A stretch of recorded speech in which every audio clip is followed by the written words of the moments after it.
Buenos días, profesor. Soy Michael Almeida. De cuarto C, soy el número 3 de la lista y en esta oportunidad vengo a presentarle el tema de la Revolución Francesa, conocida como el impacto más grande que se ha presentado en la historia de la sociedad europea. Sin más que decir, pues comencemos de una vez. Empecemos conceptualizando el término de Revolución Francesa. La Revolución Francesa fue una gran lucha entre el antiguo régimen, marcado por una sociedad organizada en estamentos, y sus opositores. Este conflicto tuvo lugar entre 1789 y 1804. Se extendió más allá de las fronteras de Francia, llegando a extenderse hasta Europa y marcó el fin de las monarquías absolutistas, dando paso a una sociedad en la que se otorgaba el protagonismo a la burguesía. Ahora, hablemos de los antecedentes que tuvo la misma. El principal factor que ocasionó todo fue la influencia del antiguo régimen. Este trajo consigo tres grandes problemas que se presentaron en la sociedad en diferentes aspectos.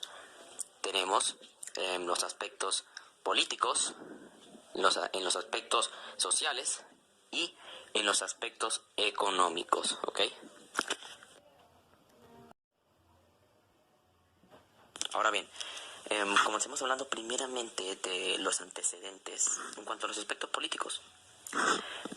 Aquí encontramos a Francia envolvida por una monarquía absoluta y un rey con poder ilimitado. Este rey, llamado Luis XVI, creía que Dios regía las reglas para gobernar y gastaba como quisiera las rentas del Estado, nombraba a los funcionarios, declaraba la guerra y firmaba la paz, dictaba leyes, creaba impuestos y hasta podía disponer de los bienes de sus súbditos cuando así lo quisiera. Esto ocasionó que con la llegada de la independencia de Estados Unidos en el año 1776, el pueblo del tercer estado o la burguesía utilizó este ejemplo ilustrativo para los revolucionarios franceses como una posibilidad de generar cambios profundos en la sociedad cada vez más altos. Ahora, hablemos de los antecedentes sociales.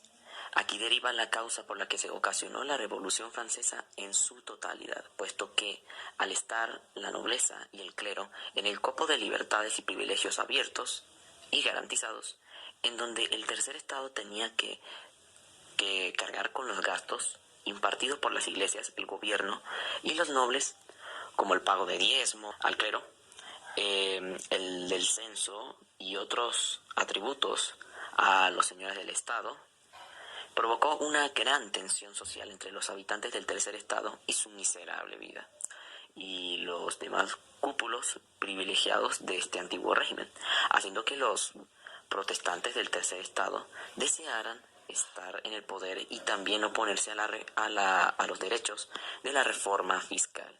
Por último, haremos mención a los antecedentes. Aquí observamos que las calles de Francia padecían una grave crisis económica y déficit estatal debido a la gran subida de precios, tanto de los insumos como de los impuestos en consecuencia de las acciones tomadas por el rey Luis XVI y su monopolio de sus riquezas en beneficio solo del clero y de la nobleza. Esto ocasionó al mismo tiempo un derroche excesivo de dinero para el tercer estado y también una alta decadencia del comercio e industria de toda Francia.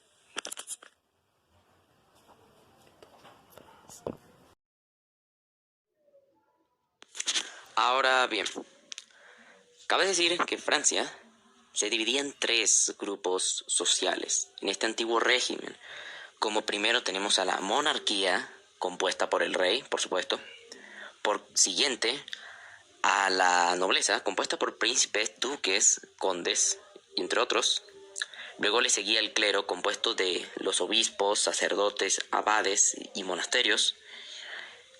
Estos tres últimos gozaban de grandes beneficios y riquezas, poseían de grandes tierras y no se tenían que preocupar por la producción de ganancias y supervivencia propia. Mientras que el tercer estado, que se componía de artesanos, campesinos, grupos marginales y en general la burguesía, tenían que sobrellevar con las cargas más injustas y poco beneficiarias para ellos.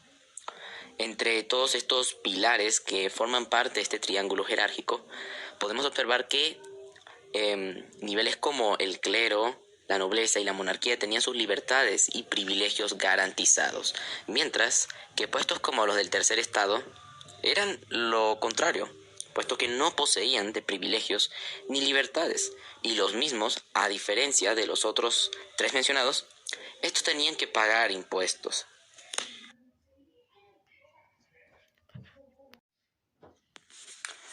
Ahora hablaremos de las etapas de la Revolución Francesa, ¿no?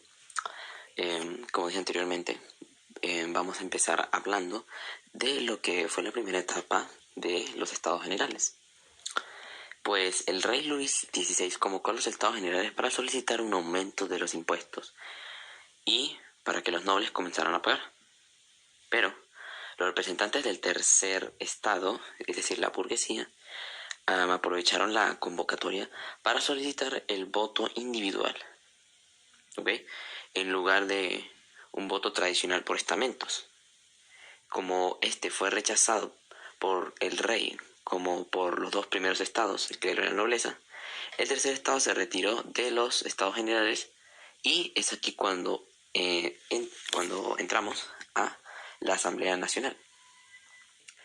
En esta etapa, el rey Luis XVI intentó disolver por la fuerza la Asamblea Nacional. Pero el 14 de julio de 1789 los sectores populares de la ciudad tomaron por asalto la Bastilla, ¿no? Que esta era una fortaleza en la que la monarquía guardaba armas y encarcelaba a los opositores. La toma de Bastilla salvó a la Asamblea Nacional, que pudo seguir sesionando para suprimir el feudalismo y los derechos y privilegios de la nobleza. Cabe decir que esta Asamblea Nacional dio a luz cuando cuando el tercer estado, es decir, la burguesía, se retiró de los estados generales y formó pues la Asamblea Nacional, ¿no? Y bueno, la finalidad de formar esa Asamblea Nacional concordó a transformarse en una asamblea constituyente como finalidad, ¿no? Esta asamblea constituyente, que fue la siguiente etapa, proclamó la Declaración de los Derechos del Hombre y del Ciudadano y sancionó la Constitución de 1791. Esta constitución creó la monarquía parlamentaria al establecer la división de poderes y una asamblea legislativa. En la monarquía parlamentaria, solo un sector del tercer estado tenía derecho a votar los dirigentes políticos. Ahora hablamos de la asamblea legislativa, ¿no? Que estaba dominada por dos facciones. Como primero teníamos a los girondinos, liderados por Shakespeare, proporcionaban un acuerdo entre el rey y los sectores burgueses que pretendían dar por terminada la revolución, y los jacobinos, al mando de Maximilien Robespierre, eran más radicales, ya que tenían la finalidad de mejorar la situación de los sectores populares, ¿ok? Ahora entramos a la etapa republicana. De la anterior, los cuatro anteriores compusieron a lo que era la etapa monárquica. Entramos a la etapa republicana, en la que se inició la abolición de la monarquía en 1792, ¿no? Y se extendió en 1804. Primero empezamos con la convención. En 1792 se conformó un nuevo organismo llamado convención. Esta asamblea decidió ir a ejecutar al rey Luis XVI, ¿no? Acto que simbolizaría el fin de la monarquía, ¿okay? Luego de ello,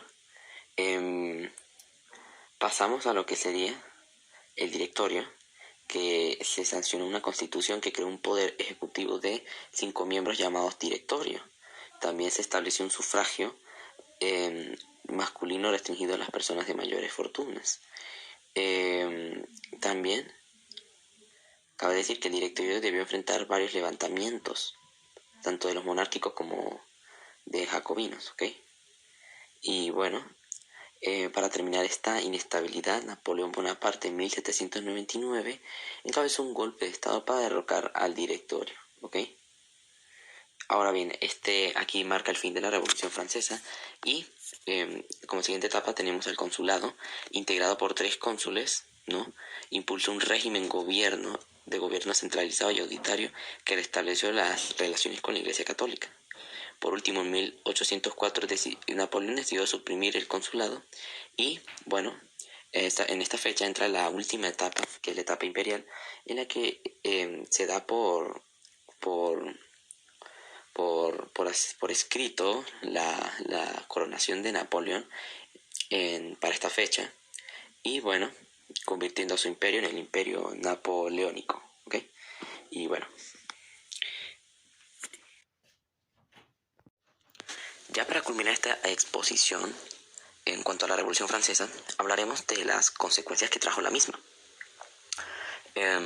Como primer punto, tenemos la desaparición del antiguo régimen. Se había acabado la monarquía y con la separación de la sociedad en clases fijas e inamovibles, aristocracia, clero y siervos, nació la república como sistema de gobierno en el occidente. ¿Okay? Luego, iremos luego a otro punto que nos dice que las ideas revolucionarias se extendieron a Iberoamérica. Pues las colonias americanas de Europa vieron en la Revolución Francesa un ejemplo a seguir y sus ideales marcaron una huella en sus propios procesos de independencia. También cabe decir que todo esto consigo trajo la llegada de la soberanía nacional en Francia. También el nacimiento de la monarquía constitucional y por último el nacionalismo y liberalismo de Europa. Puesto que el tercer estado ya no tenía que pagar impuestos y se habían decretado las libertades por igualdad a todos los que componían este antiguo régimen, ¿ok? Y bueno, ya para terminar, cabe decir que se dio el ascenso al bonapartismo y al culminar la Revolución Francesa, Napoleón Bonaparte es coronado el nuevo rey de Francia. Y bueno, eso ha sido todo. Y gracias por su atención.